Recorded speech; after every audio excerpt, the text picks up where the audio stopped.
বন্ধুসকল NEET exam যোনে দিব সেইসকলৰ বাবে ভাল খবৰ। নীট এক্সামৰ এপ্লিকেশ্যন ফৰ্ম ফিল আপ কৰিবলৈ পাৰিব আপুনি অনলাইন। নীট এক্সামৰ যোনটো ক্ৰাইটেৰিয়া হয় সেইবিলাক মই ডিটেইলছত ক'ম এইটো ভিডিঅ'টোত জড়িত হৈ থাকক। নীট এক্সাম যিসকলে এপিয়াৰ কৰিব সেইসকলৰ বাবে ভাল খবৰ। আৰু যদি আপুনি ইণ্টাৰেষ্টেড হয় নীট এক্সাম দিবলৈ কাৰণে তেতিয়া আপুনি মেডিকেল এণ্ট্ৰেন্স এক্সাম দিব লাগিব, যিহেতু নীট হয়। আৰু এই এক্সামটো আপুনি এডমিশ্যন ল'ব পাৰিব MBBS BDS এনেকুৱা ধৰণৰ কোৰ্চৰ ওপৰত, বেচেলৰ ডিগ্ৰীৰ ওপৰত। গতিকে চাওঁ আহক বন্ধুসকল বান্ধৱীসকল, নেশ্যনেল টেষ্টিং এজেঞ্চিয়ে ৰিলিজ কৰিছে এইটো নটিফিকেশ্যন।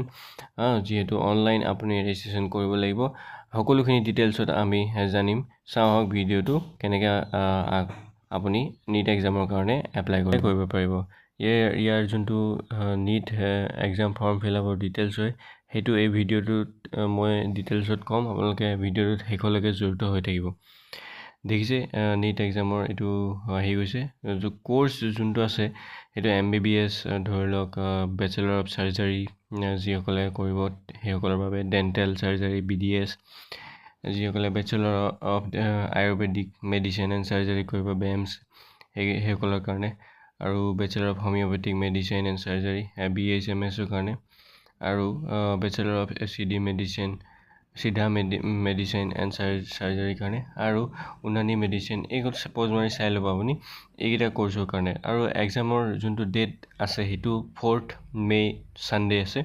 180 মিনিটৰ এক্সাম, 3 আৱাৰ্ছ হ'ব এক্সামটো, 2টা বজাৰ পৰা 5টা বজালৈকে। চেণ্টাৰ ডেট শ্বিফ্ট UG এইটো এডমিট কাৰ্ডত আপোনাক মেনশ্যন কৰিব। পেন পেপাৰ বেছ টেষ্ট হয় এইটো। অফিচিয়েল হেল্পলাইন নাম্বাৰ দিয়া আছে, চেক কৰিব পাৰে।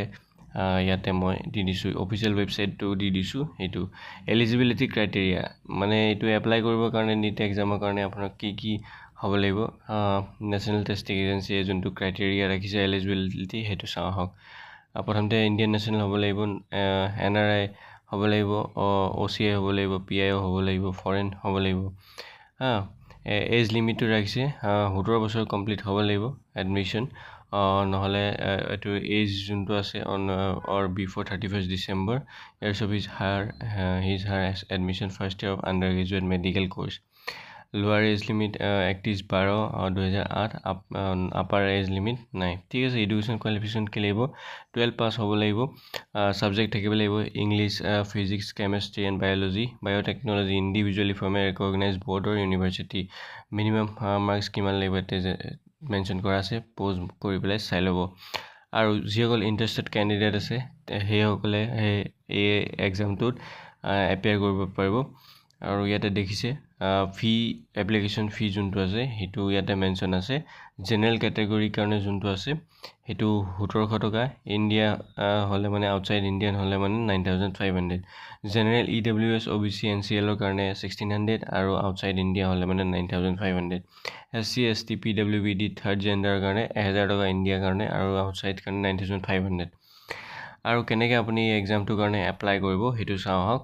এলিজিবিলিটি কেণ্ডিডেটছ যিসকল আছে তেওঁলোকে এইটো এক্সামটো এপ্লাই কৰিবৰ কাৰণে অনলাইন এপ্লিকেশ্যন ৰেজিষ্ট্ৰেশ্যন কৰিব লাগিব। আৰু মই আপোনালোকক ডিটেইলছত কৈ দিম, ভিডিঅ'টোত জড়িত হৈ থাকক। আৰু এপ্লিকেশ্যনখন ৰেজিষ্ট্ৰেশ্যন কৰাৰ পিছত এপ্লিকেশ্যন যোনখন ফৰ্ম ওলাব সেইখন প্ৰিণ্ট আউট ল'বলৈ নাপাহৰিব। ইম্পৰ্টেণ্ট ডেটছ কেইটামান আপোনালোকে মনত ৰাখি লওক যিসকলে এপিয়াৰ কৰিব। ষ্টাৰ্টিং ডেট হৈ আছে 7 ফেব্ৰুৱাৰী 2025 পৰা, আৰু লাষ্ট ডেট আছে 7 মাৰ্চ 2025। আৰু ডেট অফ নীট এক্সামিনেশ্যন ক'লোৱে মই 4 মাৰ্চ, আৰু date of release admit card 1 May দিনাখন ৰিলিজ হ'ব। বাকীটো প'জ মাৰি পেলাই আপুনি চাই ল'ব। ঠিক আছে। ডেছক্ৰিপশ্যনত মই এই অফিচিয়েল লিংকটো আপোনালোকক দি দিম। এক্সামিনেশ্যন চেণ্টাৰকেইটা মই আপোনালোকক দেখাই দিম এতিয়া ক'ত পৰিব। যদি আপুনি অসমৰ হয় আৰু এপ্লাই কৰিব নীট এক্সামৰ কাৰণে তেতিয়া এক্সামিনেশ্যন চেণ্টাৰ ক'ত হ'ব সেইটো মই আপোনালোকক ডিটেইলছত দেখাই দিম। এইটো হৈ গ'ল অফিচিয়েল ৱেবছাইটটো, যিটো ৱেবছাইটত আপুনি গৈ পেলাই নীট এক্সামৰ কাৰণে ৰেজিষ্ট্ৰেশ্যন কৰিব পাৰিব।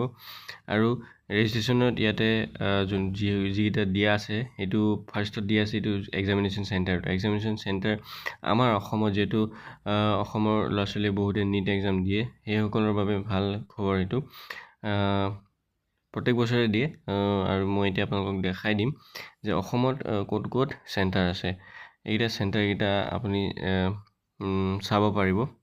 মই দেখাই দিছোঁ আছামিজ যিহেতু চিলেক্ট কৰিব লাগিব ধুনীয়াকৈ আপুনিও চেক কৰিব পাৰিব ইয়াতে ক্যাপচাটো দি পেলাই ধুনীয়াকৈ এইটো সাবমিট কৰি দিলে মানে চেণ্টাৰকেইটা আহি যাব এই ৱেবছাইটটোতে গ'লে মানে চেক কৰিব পাৰিব আপুনি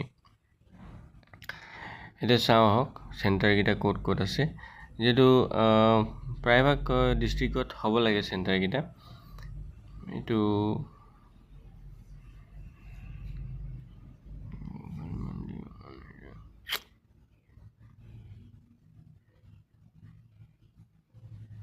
এইটা দেখিছে চেণ্টাৰকেইটা আহি গৈছে আছামিজ কুৱেশ্যন পেপাৰ যিসকলে ল'ব সেইসকলৰ বাবে ডিব্ৰুগড়ত আছে গুৱাহাটীত আছে শিলচৰত আছে আৰু তেজপুৰ আছে বাক্সাত আছে বৰপেটাত আছে মঙলদৈত আছে আৰু ধুবুৰী গোৱালপাৰা গোলাঘাট হাইলাকান্দি কোডকেইটা মাজত আছে দেখিছে আৰু ইয়াত আছে যোৰহাট নৰ্থ লখিমপুৰ নগাঁও এইকেইটা ডিষ্ট্ৰিক্টত আছে শিৱসাগৰ ওদালগুৰি এইকেইটা ডিষ্ট্ৰিক্টতে আছামিজ যোনখন কুৱেশ্যন পেপাৰ পাব সেইকেইটা এভেইলেবল হ'ব আৰু আপুনি যদি অধিক জানিব বিচাৰে চাই ল'ব মই লিংকটো ডেছক্ৰিপশ্যনত দি দিম আৰু এইটো লিংক হৈ গ'ল আপোনাৰ ৰেজিষ্ট্ৰেশ্যন কৰা লিংকটো মই ডেছক্ৰিপশ্যনত যিহেতু দি দিম আপোনালোকে ধুনীয়াকৈ যিসকল ইণ্টাৰেষ্টেড কেণ্ডিডেট নীট এক্সামৰ কাৰণে সেইসকলে ৰেজিষ্ট্ৰেশ্যন কৰিব পাৰিব ইয়াতে চাওক ৰেজিষ্ট্ৰেশ্যন ক্ৰাইটেৰিয়াটো কি হয় ইনষ্ট্ৰাকশ্যন দিয়া আছে ভালকৈ পঢ়ি ল'ব পঢ়ি লৈ পেলাই ভালকৈ ফিল আপ কৰিব ইয়াতে ফিজবিলাকো দিয়া আছে ইনষ্ট্ৰাকশ্যনত আপোনালোকে ভালকৈ ন'টিচ কৰি পেলাই